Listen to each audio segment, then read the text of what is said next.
निकालेंगे। आज हम देखेंगे विश्वास के बारे में कि हमारा विश्वास कैसा होना चाहिए।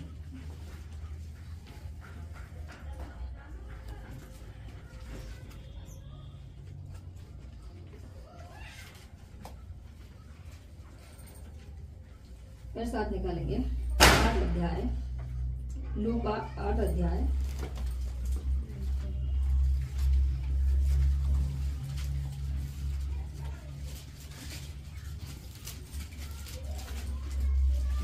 लूका का 8 अध्याय निकालेंगे और उसका पढ़ेंगे 43 से लेकर 48 तक पढ़ेंगे। हाँ सर।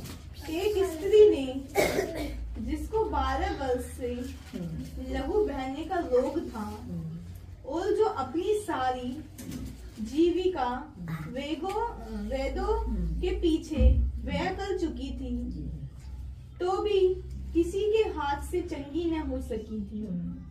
पीछे से आकर उसके वस्त्र के आंचल को छुआ और तुरंत उसका लहू बहना बंद हो गया। इस पर यीशु ने कहा, मुझे किसी ने छुआ। जब सब मुकरने लगे तो पतरस और उसके साथियों ने कहा, हे स्वामी, तुझे तो भीड़ दबा रही है और तुझ पर गिरी पड़ती है। परंतु यीशु ने कहा, किसी ने मुझे छुआ है, क्योंकि मैंने जान लिया है कि मुझ में से सामर्थ निकली है। चलिए प्रार्थना करेंगे। धन्यवाद हमारे सर्वशक्तिमान जीवते अनुग्रहकारी परमेश्वर, धन्यवाद करते हैं सुंदर समय के लिए प्रभु जो आपने दिया है। धन्यवाद करते हैं आपके इस वचन के लिए प्रभु जो आपने दिया है। प्रभु आपसे प्रार्थना करते हैं मेरे पिता परमेश्वर, जैसे इस स्त्री का विश्वास था हमारे विश्वास को बढ़ाए। मेरे पिता प्रार्थना करते जब तेरे वचन से बोलते प्रभु बुद्धि और समझ देना, अपने पवित्र आत्मा की सामर्थ्य से भरना प्रभु जी, ताकि तेरे वचन हम सबके हृदय में जड़ पकड़े कार्य करे और हम तेरे विश्वास में मजबूत होंगे प्रभु जी। तेरा पवित्र आत्मा अगुवाई करे, साथ हम मदद करे प्रभु जी। सब कुछ प्रभु हम आपके हाथों में सौंपते मेरे पिता। प्रार्थना को सुना, धन्यवाद करते हैं यीशु प्रभु के नाम मांगते हैं, आमीन। यहाँ पर हम क्या देख रहे हैं? किसके विश्वास को देख रहे हैं? एक स्त्री के विश्वास को देख रहे हैं कि एक स्त्री होती है और उसको कितने वर्ष से लहू बहने की बीमारी थी? 12 वर्ष से। और उसने क्या किया? अपनी सारी कमाई, सारी जमा पूंजी क्या कर दी? अपनी बीमारी में लगा दी, लेकिन वो फिर भी ठीक नहीं हुई। लेकिन परमेश्वर के विषय में जब उसने सुना कि भाई जब मैं प्रभु के वस्त्र को छू लूंगी तो क्या हो जाऊंगी? मैं चंगी हो जाऊंगी। और जब यीशु मसीह जहाँ से गुजर रहे थे तो उस स्त्री ने वो यीशु के वस्त्र को छू लिया और वो क्या हो गई? तुरंत ठीक हो गई। उसने महसूस किया कि जो मेरी बीमारी थी वो क्या हो गई? ठीक हो गई। यानी कि जो हमारा प्रभु यीशु है वो हर तरीके की बीमारियों को क्या है? चंगा करने वाला प्रभु है। यीशु मसीह कौन है? चंगा करने वाला परमेश्वर है। अगर वो चंगा करने वाला ही नहीं, वो उद्धार करने वाला भी है, वो सामर्थ देने वाला भी है और वो हमें अपने पंखों में छुपाने वाला ही परमेश्वर है। वो परमेश्वर जो हमारी चिंता करता है, हम क्या करते हैं? उस पर विश्वास करते हैं। हमारा विश्वास कैसा होना चाहिए? उस स्त्री की तरह होना चाहिए कि उसने अपने मन में सोचा। दूसरे हम उसमें अध्याय में उसमें पढ़ेंगे, अध्याय में मत्ती का 9 अध्याय और 20 और 21 पढ़ेंगे।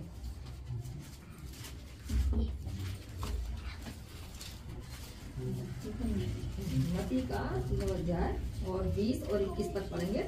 और देखो, हाँ। एक स्त्री ने जिसको 12 वर्ष से लहू बहने का रोग था, हाँ। पीछे से आकर हाँ। उसके वस्त्र के आंचल को छू लिया, हाँ। क्योंकि वह अपने मन में कहती थी, हाँ। यदि मैं उसके वस्त्र ही को छू लूंगी तो चंगी हो जाऊंगी। हाँ। अभी हमने यहाँ पढ़ा तो इसमें ये बात नहीं आई है कि वो अपने मन में कह रही थी कि मैं उसके वस्त्र को छू लूंगी, लेकिन यहाँ पर हम पढ़ते हैं तो वो अपने मन में सोच रही थी। क्या सोच रही थी? कि जब उसने यीशु मसीह के बारे में सुना होगा कि यीशु मसीह जो है वो बीमारों को चंगा करता है, और उसने क्या अपने मन में सोचा, विचार किया कि अगर मैं प्रभु के वस्त्र को छू लूंगी तो क्या हो जाऊंगी, चंगी हो जाऊंगी। और उसने क्या करा, भीड़ में जब वो जा ना सकी तो उसके वस्त्र को छू लिया और वो क्या हो गई, तुरंत चंगी हो गई। तो हमारा विश्वास ऐसा होना चाहिए। हम देखते हैं एक सूबेदार का विश्वास कि जब कफरनहूम में यीशु आता है तो वो उससे मिलता है और कहता है कि हे प्रभु, मेरा दास जो है बीमार पड़ा है और तू क्या कर, उसे चलकर चंगा कर।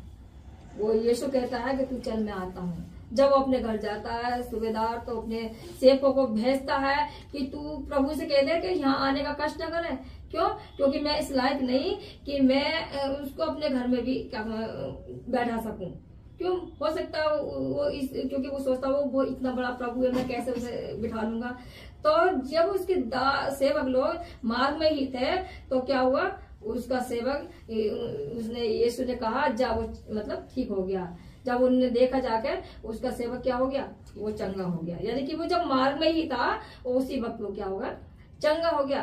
तो ये क्या है, ये एक विश्वास है कि जब हम अपने मन में विश्वास बना लेते हैं कि हमारे अंदर ये बीमारी है तो हम चंगे हो जाएंगे। हम देखते हैं कि एक परिवार में बहुत से मतलब एक समझ लो पूरा परिवार विश्वासी है, पूरा परिवार विश्वासी है और इसमें अगर एक जन बीमार हो गया है तो सारे लोग क्या करना, परेशान हो जाते हैं। हाँ, वो लगातार प्रार्थना भी करते हैं। लेकिन प्रार्थना हमें कहाँ क्या करना चाहिए, जब बीमार होते हैं तो लोग कहाँ जाते हैं, डॉक्टर के पास कि भाई अरे हमें ये तकलीफ हो गई है, बुखार आ गया, तो हम कहाँ चले जाएं, डॉक्टर के पास चले जाएं। लेकिन मैंने परमेश्वर के आश्चर्य कर्मों को देखा है कि जब चाहे बुखार आए, चाहे बड़ी से बड़ी बीमारी आए, अगर रोगी को विश्वास है प्रभु पे तो वो क्या हो जाएगा, प्रार्थना के द्वारा चंगा हो जाएगा। बहुत से लोग प्रार्थना कराते हैं फोन पे और फोन पे दुआ होती है और वो क्या हो जाते हैं, वो चंगे हो जाते हैं। क्यों? क्योंकि उनका विश्वास ही उन्हें क्या करता है, चंगा करता है। और कुछ लोग ऐसे होते हैं विश्वास तो कर लेते हैं कि भाई प्रार्थना में जाके हम क्या हो जाएंगे, चंगे हो जाएंगे, लेकिन वो झाड़ा भी लगवाते हैं। क्या झाड़ा लगाने से तुम चंगे नहीं हुए? इसीलिए ये चीजें जो है, अगर हम प्रभु पे विश्वास, एक जगह विश्वास बना कर रखो, अगर हम एक जगह विश्वास बना के रखेंगे तभी हम शैतान की चाल से बच पाएंगे। अगर हम दो तरफा विश्वास करेंगे तो शैतान हमें अपने कब्जे में ले लेगा। इसीलिए हमें अपने विश्वास को बनाकर, या तो प्रार्थना पे विश्वास करो कि प्रभु यीशु चंगा करता है, यीशु मसीह पे विश्वास करो। तो परमेश्वर चाहता है कि हम प्रभु पे विश्वास करें और हम उसके विश्वास के अनुसार अपने जीवन को बिताएं ताकि हम भले चंगे हो जाएं। और डॉक्टर के पास अगर आप जा रहे हो, बीमार हो, तो जाना, मैं ये नहीं कहती कि डॉक्टर के पास नहीं जाओ, लेकिन अपना विश्वास इतना मजबूत रखो कि आपको ज्यादा दवाइयां खाने की जरूरत ना पड़े। लेकिन बहुत से लोग हैं उकसाते रहते हैं, नहीं दवाई खाओ तुम ठीक रहोगे, दवाई खाओ तुम ठीक रहोगे। अरे जो बीमार है उसका विश्वास है कि मैं दवाई के बिना ठीक रहूंगी या मैं दवाई के बिना ठीक रहूंगा। और क्यों? क्योंकि हम प्रार्थना कर रहे हैं, प्रभु कह रहा है कि तुम विश्वास जब तुम करोगे तभी तो क्या कर चंगे होगे। तो हमारा विश्वास मजबूत होना चाहिए।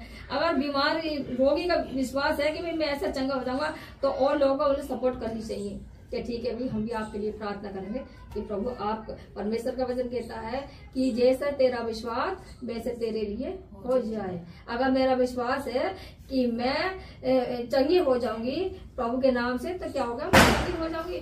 जैसे उस स्त्री ने अपने मन में सोच लिया कि मैं उसके वस्त्र को छू लूंगी तो क्या हो जाऊंगी, चंगी हो जाऊंगी। और उस सूबेदार ने सिर्फ इतना ही कहा यीशु मसीह कि तू वहीं से वचन कह दे कि मेरा दास चंगा हो जाए, और प्रभु ने कहा वो चंगा हो जाएगा और वो चंगा हो गया। मानिए उसने कहा और वो हो गया। तो इसीलिए हमें अपने विश्वास को मजबूत बना के रखना चाहिए। एक और हम एक राज कर्मचारी का हम एक विश्वास देखते पढ़ेंगे, यूहन्ना 4 अध्याय 46 से लेकर 54 तक, 46 से लेकर 54 तक। यूहन्ना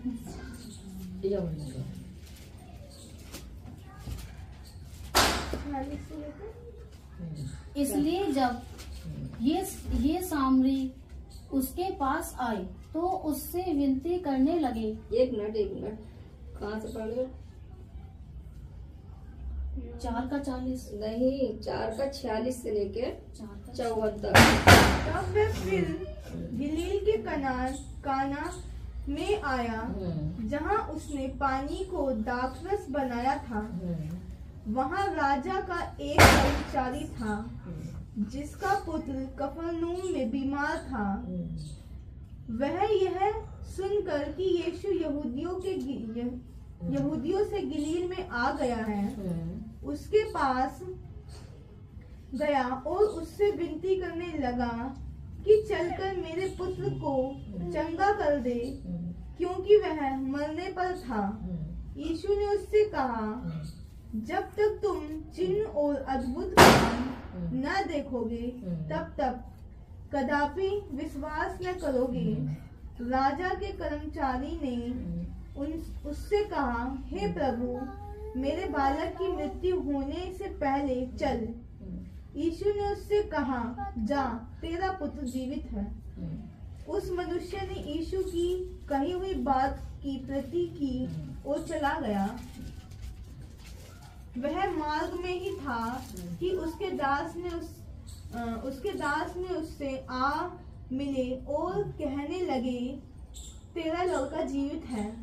उसने उससे पूछा, किस घड़ी वह अच्छा होने लगा। उन्होंने उससे कहा, कल 7वें घंटे में उसका ज्वर उतर गया। यानी कि एक राज कर्मचारी, यानी कि एक राजा का कर्मचारी, उसका बच्चा क्या था, बीमार था। जब यीशु कफरनहूम में से गलील में आया और वहाँ उनने कफरनहूम में क्या किया, पहला आश्चर्य कर्म किया। क्या क्या पहला आश्चर्य कर्म पता है? पहला आश्चर्य कर्म जो यीशु ने किया वो कौन सा है? बाइबल पढ़ने वाले बताओ। हाँ, पानी को क्या किया, दाखरस में बदल दिया। हमने क्या किया, पहला आश्चर्य कर्म किया। और फिर वहाँ पर एक राज कर्मचारी उस यीशु के पास आया और कह रहा कि मेरा बेटा क्या है, बीमार है, और तू उसे वहाँ चलकर तू उसे चंगा कर, यानी कि तू चलकर चंगा कर। वो क्या है, मरने पे है। यानी कि उसने ये विचार सोच लिया, उस व्यक्ति ने, राज कर्मचारी ने, कि वो क्या है, मर जाएगा। अगर यीशु नहीं जाएगा तो मर जाएगा। लेकिन यीशु मसीह क्या कहता है कि तू चल, वो जीवित है, वो ना मरेगा, है ना। जब वो उसके कर्मचारी आते हैं उसको देने के लिए खबर, तो वो क्या कहता है कि तेरा बेटा मरा नहीं है, जीवित है। उसने क्या किया कि तेरा बेटा मरा नहीं है, जीवित है। उसने कहा कौन से घंटे की बात है? उसने की इस समय की बात है। कि उसने फिर देखा कि हाँ, प्रभु ने इसी समय किया था कि वो बेटा क्या हो जाएगा, चंगा हो जाएगा, मरेगा नहीं, वो जीवित रहेगा। तो हम देखते हैं कि बताओ, जो लोग मरने पर होते हैं, अगर वो विश्वास बना लें कि वो प्रार्थना के द्वारा क्या होते हैं, वो चंगे होता है। जब यीशु मसीह में विश्वास करेंगे तो वो चंगे हो जाएंगे। क्यों? क्योंकि यीशु मसीह के नाम से मुर्दे क्या होते हैं, जीवित होते हैं। यीशु मसीह क्या है, मुर्दों को भी जलाता है, बीमारों को चंगा करता है, और दीनों पर दया करता है, लंगड़ों को चलाता है। तो यीशु मसीह इतने आश्चर्य कर्म करता है, तो हमें भी अपने विश्वास को मजबूत बनाकर रखना चाहिए। हमें अपने विश्वास को डमाडोल नहीं करना चाहिए कि हम अपने अगर विश्वास में क्या होगा, कमजोर पड़ गए तो क्या होगा, हमारी ना कोई बीमारी ठीक होगी और ना हम आगे बढ़ पाएंगे। तो परमेश्वर का वचन कहता है कि विश्वास करो, और परमेश्वर ने हमें वो चिन्ह भी दिए हैं कि विश्वास करने वालों में क्या चिन्ह होंगे। आइए हम वर्ड पढ़ेंगे, मरकुस निकालेंगे 16 अध्याय।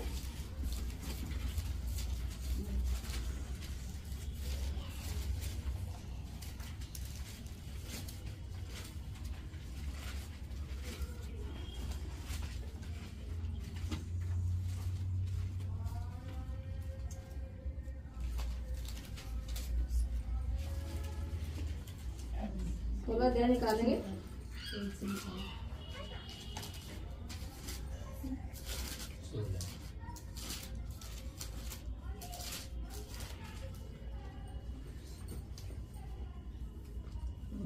अध्याय 16 से लेकर 18 तक पढ़ेंगे। जब सप्त का दिन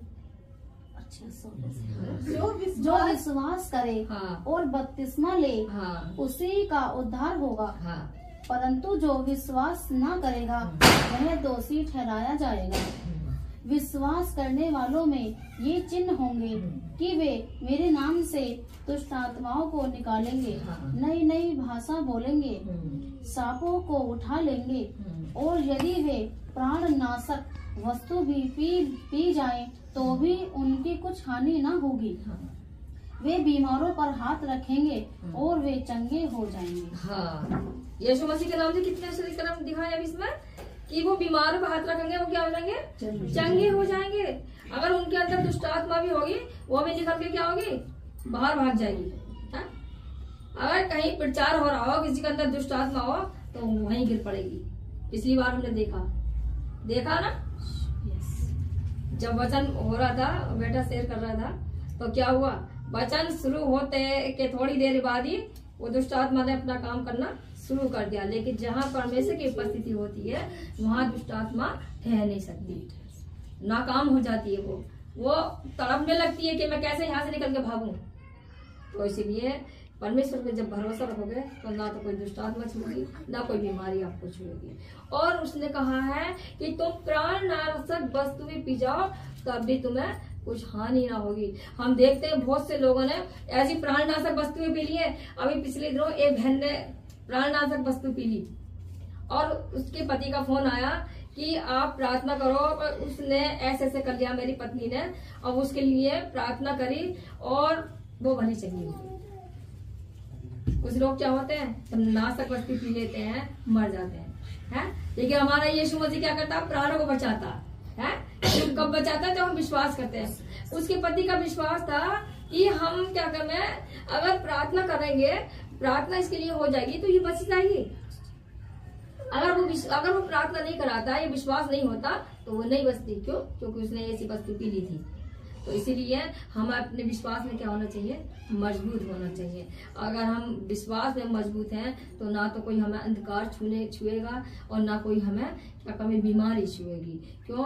क्योंकि बीमारी का मतलब ये नहीं कि हम बीमार हो जाएंगे, मर जाएंगे। परमेश्वर हमें जीवित रखेगा। क्यों? क्योंकि उसका अनुग्रह हमारे ऊपर रहता है। जब पौलुस के दर्द होता था तो उसने 2 बार परमेश्वर से जाके प्रार्थना की कि प्रभु मतलब मेरे जो दर्द है इसको ठीक कर। लेकिन प्रभु ने क्या कहा कि मेरा अनुग्रह तेरे लिए काफी है।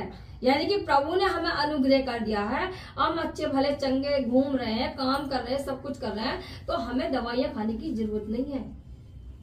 अगर हम दवाई पर डिपेंड रहेंगे तो हम ठीक ना होंगे और अधिक बीमार पड़ जाएंगे। सुना कि जब ज्यादा दवाइयां खा लेते हैं तो इंसान के अंदर अलग तरीके की बीमारियां भी हो जाती हैं। वो दवाइयां अपना घर बना लेती है, जड़ पकड़ लेती है कि जब तक वो मरीज दवाई नहीं खाएगा जब तक वो ठीक नहीं होगा। तो इसीलिए हमें उन दवाइयों से ही बचना चाहिए और हम विश्वास को प्रभु पे मजबूत बनाकर रखना चाहिए। जब हम विश्वास करेंगे तभी परमेश्वर हमारी प्रार्थना को सुनेगा और हमें भला चंगा स्वस्थ रखेगा और हमारी बीमारियों को चंगा करेगा और हमारे द्वारा आश्चर्य कर्म करेगा और लोगों के जीवन में काम करेगा। इसीलिए प्रभु ने आपको जो टैलेंट दिया है आप उसका इस्तेमाल करिए, तभी आप और अधिक अपनी सामर्थ्य से भरोगे, परमेश्वर की सामर्थ्य से भरोगे। जब परमेश्वर की सामर्थ्य से भरते हैं तब हम अपने आप को रोक नहीं पाते। अभी अच्छा मैंने कितने लोगों को देखा है कि क्या होंगे, संडे में गैप कर देंगे, प्रार्थना में गैप कर देंगे, नहीं आएंगे। क्यों? जब पूछेंगे कि भाई आज हमारा ये काम हो गया, आज हमारा वो काम हो गया, आज हम बीमार पड़ गए। आप लोग इतने दिनों से आप मतलब ये बताओ कि हम तीनों में से किसको गैप करते हुए देखा है? कभी भी संडे में देखा किसी को?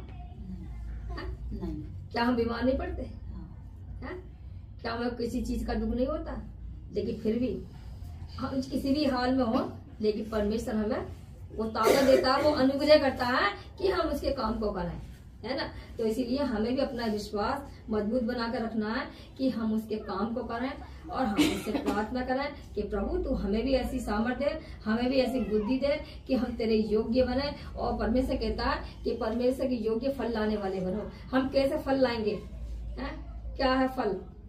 फल हम जब भी तो लाएंगे। परमेश्वर के वचन में ये भी लिखा है यूहन्ना 15 अध्याय में कि सच्ची दाखलता मैं हूँ, मेरा पिता कौन है? किसान है। और जो डाली मुझ में नहीं फलती, यानी कि वो आगे नहीं बढ़ती, उसको क्या करता? वो काट डालता है। तो हम उस डाली के समान ना बने कि वो काट के फेंक दी जाए। हम उस विश्वास में मजबूत हो जाएं तो जो दाखलता हम उसमें क्या करें? जुड़े रहें। और हम क्या करें? एक डाली में कितने फल आते हैं, तो उसी तरीके से हम भी, हमारे अंदर भी वो फल आएंगे। और हम आत्मा के फल कितने हैं वो हमारे अंदर हम जा सकते हैं कितने हैं।